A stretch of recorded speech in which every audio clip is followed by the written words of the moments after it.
Salam sejahtera. Assalamualaikum warahmatullahi wabarakatuh. Para mahasiswa yang saya cintai, kini kita memasuki pertemuan yang keempat untuk mata kuliah Pancasila, pembelajaran yang kita lakukan secara online.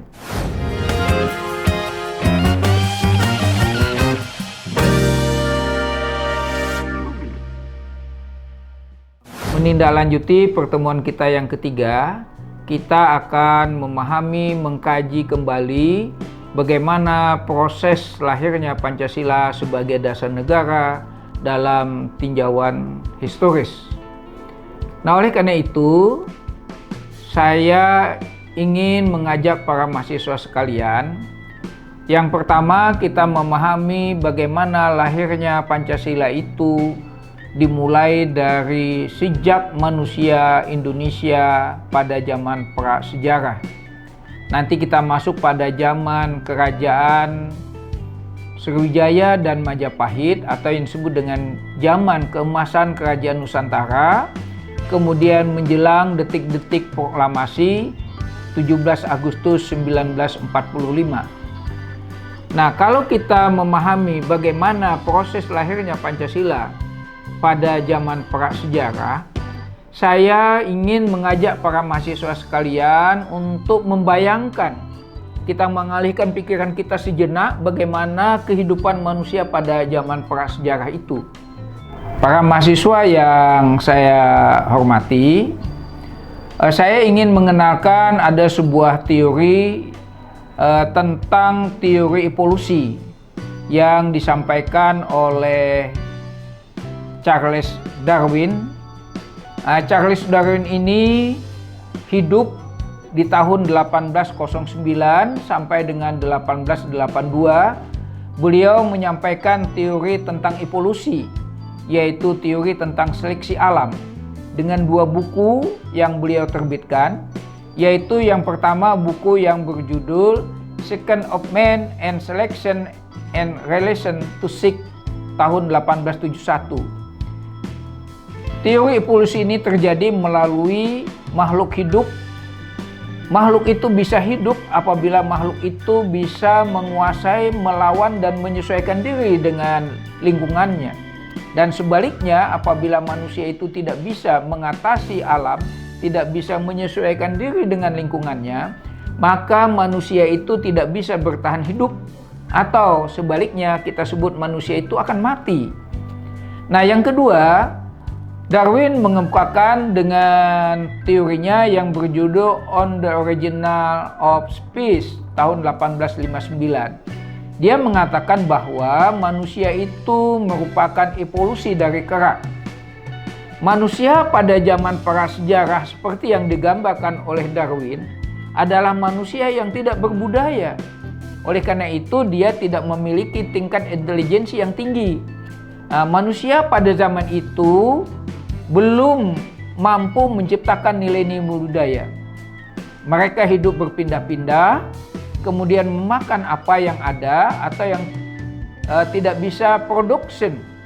Nah, tapi food gathering. Kemudian mereka berteduh di bawah-bawah pohon, kemudian di dalam goa, kemudian harus melawan ganasnya dan kekuatan binatang-binatang alam di rimba raya.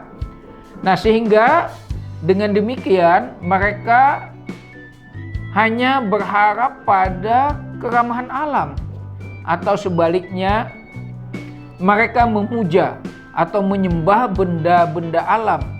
Nah, seperti halnya matahari, bulan, air, angin, pohon, serta meminta atau memuja roh-roh gaib nenek moyang mereka yang mereka yakini mampu memberikan keberkahan bagi kehidupan mereka.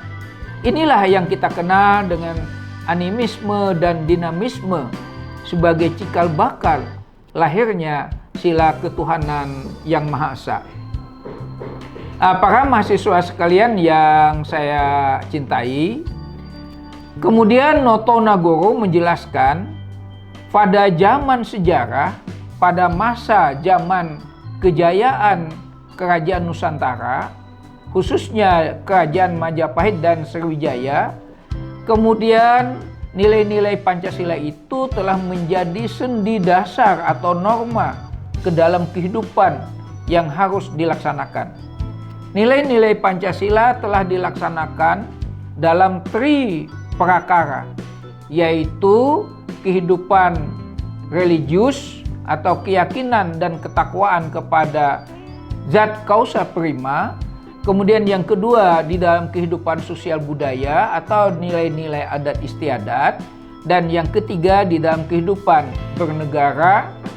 Nah, para mahasiswa sekalian yang saya hormati, sejarah nilai Pancasila telah ada dalam kehidupan sebagaimana telah memberikan kekuatan utama bagi sebuah naluri untuk bagaimana memberikan kehidupan pada zaman sejarah di masa Kerajaan Nusantara ini. Nilai-nilai Pancasila dijadikan sebagai norma dasar atau aturan dasar sebagaimana yang dijelaskan atau disebutkan di dalam kitab Sutasoma karangan Empu Tentular, yang terdapat 5 ajaran atau yang disebut juga dengan 5 larangan yang disebut dengan Pancasila Kerama, atau bisa juga disebut dengan berbatu sendi yang 5, yaitu 1. Tidak boleh membunuh atau melakukan kekerasan. Yang kedua, tidak boleh mencuri. Yang ketiga, tidak boleh berwatak iri dengki. Keempat, tidak boleh berbohong. Dan yang kelima, tidak boleh mabuk minuman keras. Nah, mahasiswa semuanya, sampai di sini dulu pertemuan kita. Dan untuk memperdalam materi yang sudah kita bahas, saya mohon kepada semua mahasiswa untuk bisa mengkaji kembali bagaimana proses lahirnya nilai Pancasila itu. Selanjutnya, pada minggu pertemuan yang lalu saya sudah meminta untuk Anda membahas apa artinya pentingnya dasar negara bagi sebuah negara. Nah, oleh karena itu mari sekarang tugas itu kita masuk ke dalam kelompok diskusi. Saya minta mari kita semua mendiskusikan. Silahkan nanti saya minta ada 3 sampel yang dikemukakan hasil pekerjaan saudara dan kita bahas dalam diskusi kelompok yang kita lakukan secara virtual pada kali ini. Jadi demikian para mahasiswa yang saya cintai, untuk pertemuan mata kuliah kita yang keempat ini, sekali lagi saya minta kepada semua untuk bisa berperan aktif dalam kegiatan diskusi kali ini, membahas sekali lagi tentang apa artinya Pancasila sebagai dasar negara. Demikian, terima kasih atas perhatiannya. Salam sejahtera untuk semua. Dan saya akhiri. Assalamualaikum warahmatullahi wabarakatuh.